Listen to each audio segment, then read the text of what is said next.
Good afternoon, everybody. Happy Friday. As you all know, the President is currently undergoing his routine and long-scheduled physical at Walter Reed Medical Center, and we will have a readout from the White House physician. Last night, Karolina arrived back safely in the United States after being detained in Russia for more than a year. Since Inauguration Day, President Trump and his team have secured the release of more than 40 detained Americans abroad.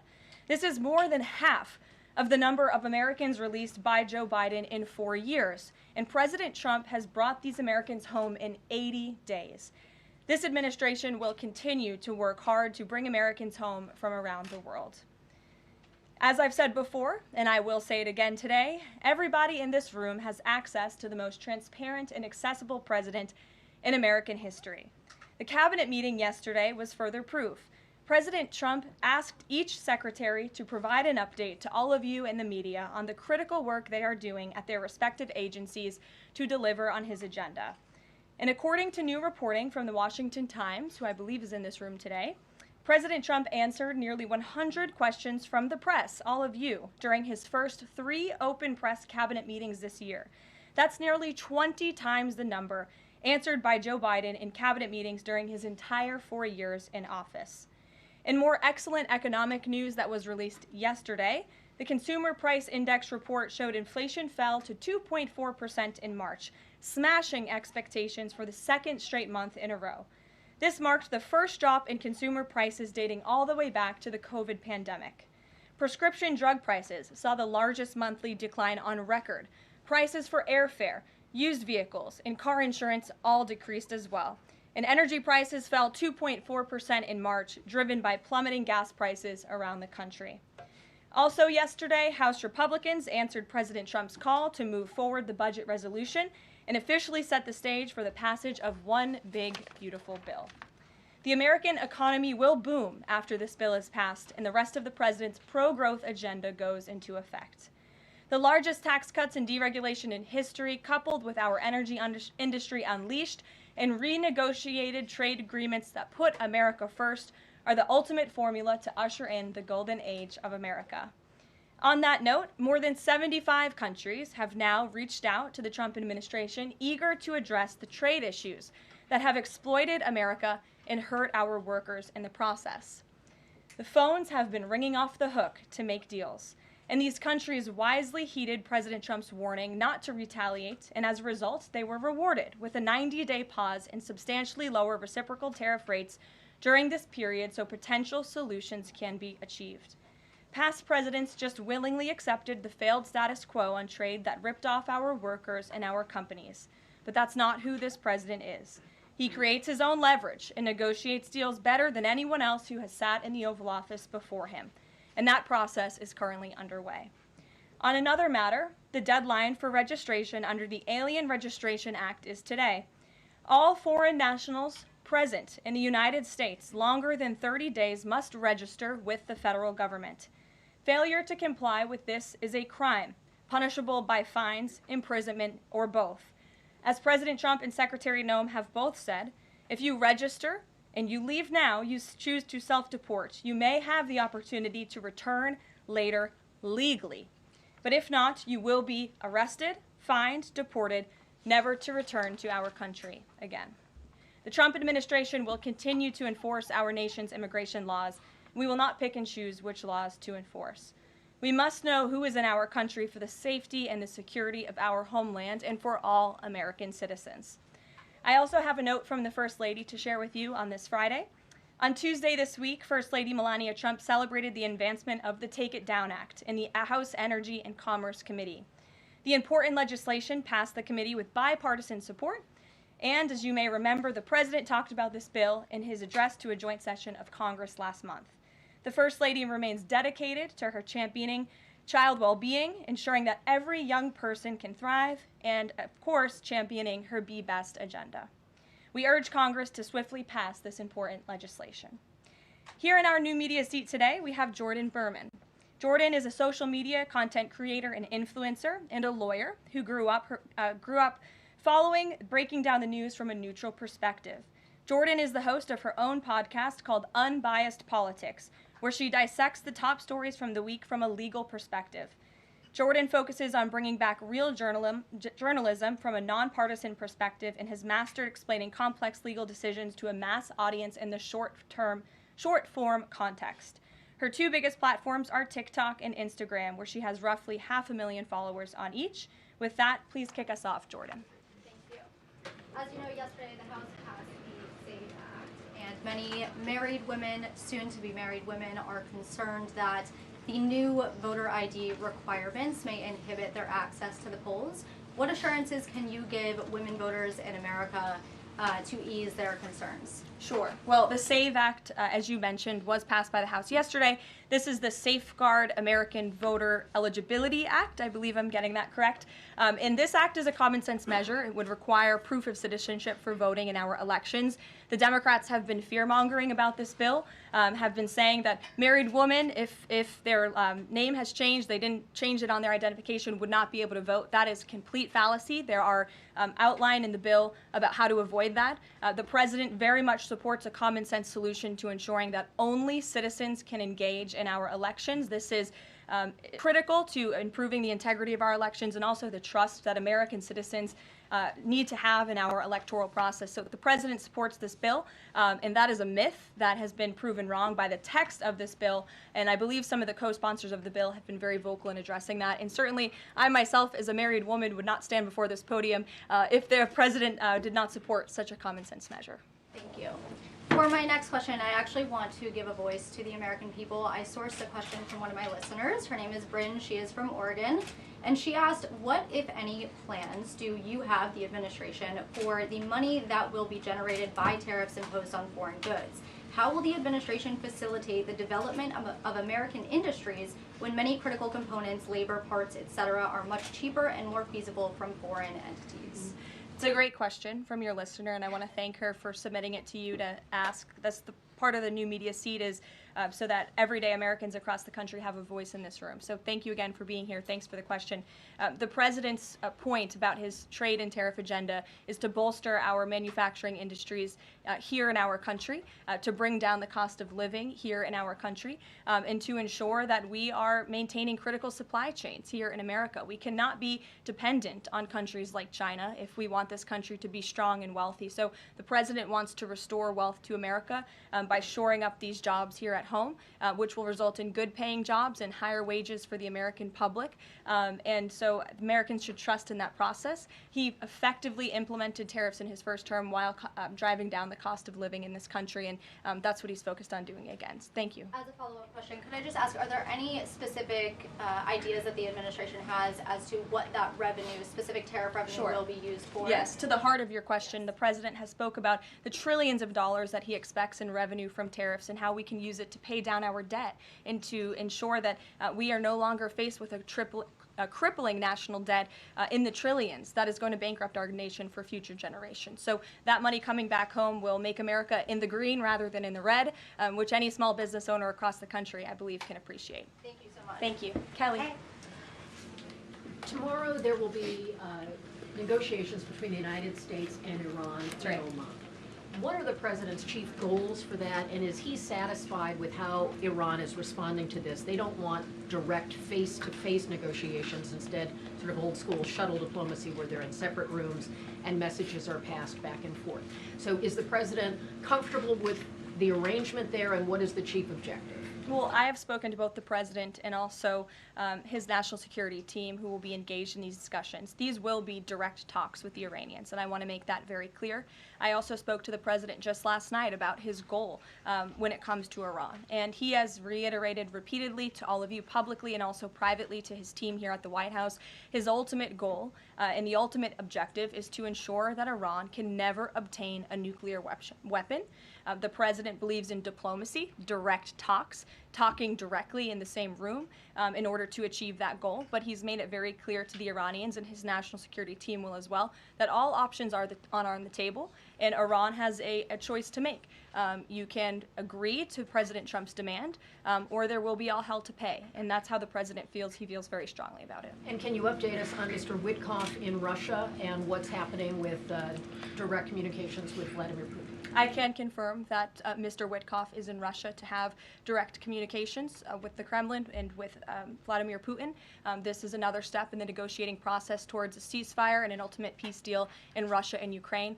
As these negotiations are ongoing, I obviously will not get ahead of the president or his team, but I think the president has been quite clear that he's been continually frustrated with both sides of this conflict, and he wants to see this fighting end. He wants the war to end. We believe we have leverage in negotiating a deal, to a peace deal, and we're going to use that leverage, and the president is determined to see this through. Sure. Thanks, Caroline.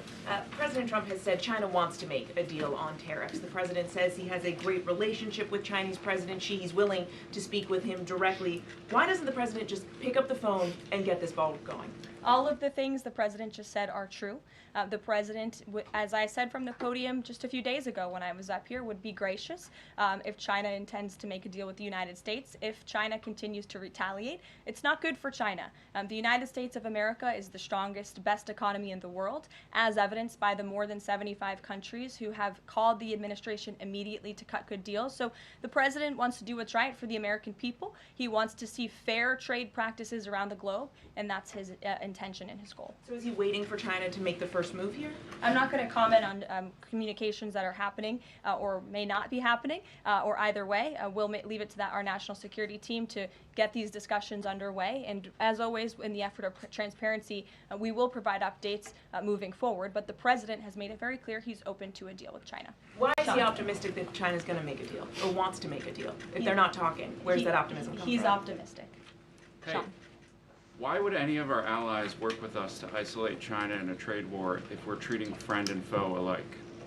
You'll have to talk to our allies who are reaching out to us. The phones are ringing off of the hooks. They've made it very clear they need the United States of America. They need our markets. They need our consumer base. You saw Prime Minister Benjamin Netanyahu in the Oval Office with the president saying that he was going to bring down all of their monetary tariffs and their non-monetary tariff trade barriers as well. We've heard from South Korea. We've heard from Japan. The president has spoken to Vietnam. We have Italy coming to the White House next week.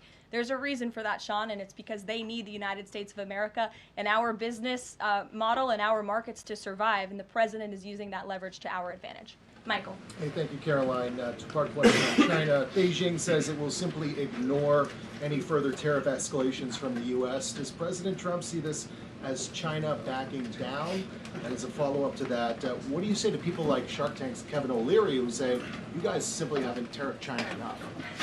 Look, the tariff rate on China remains where it was yesterday, at the 145% level. The president made it very clear when the United States is punched, he will punch back harder, and he hopes to make a deal that benefits the American worker and our companies that have been ripped off for far too long, and he's finally taking bold and courageous action to do that. You know, taking on China is, in the terms of trade and tariffs, is something that both Democrats and Republicans alike have spoken about for decades. President Trump is finally doing it. Caroline, real quick, the president of El Salvador is coming to the White House on Monday. Does President Trump want him to bring Kilmar Abrego Garcia with him?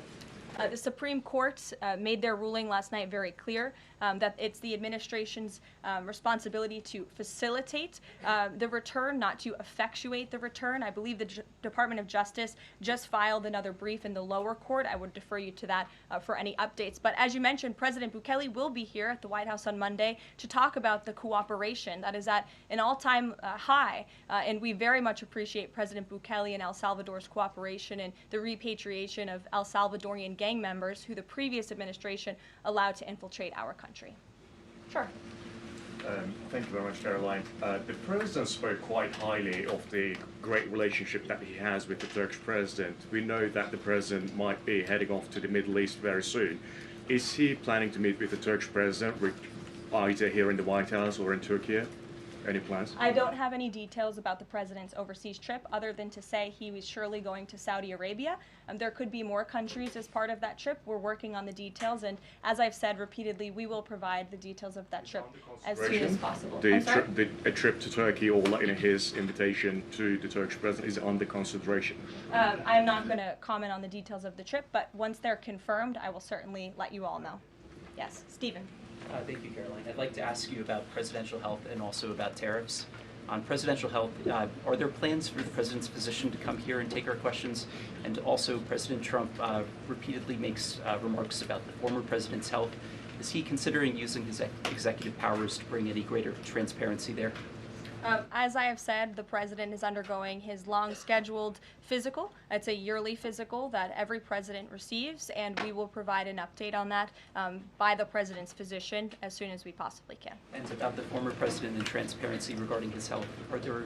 Well, I can tell you there was certainly a lack of transparency from the former president, from the entire former administration, and frankly, a lot of people in this room when it came to the health and the competence of the former president of the United States, Joe Biden. There was one of the greatest cover-ups and frankly political scandals this nation has ever seen. It's been unraveled in some recent books that are being written by journalists who engaged in that cover-up and scandal, which is quite ironic.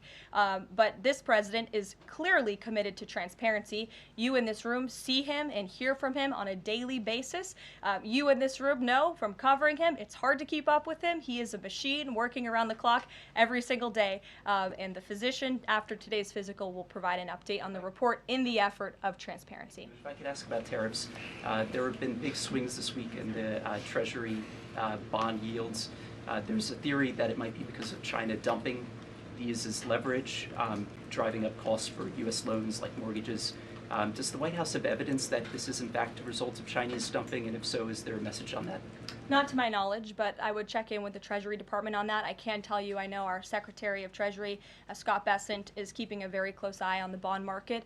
He spoke about it at the White House this week, and I know he's keeping his eyes on it day to day.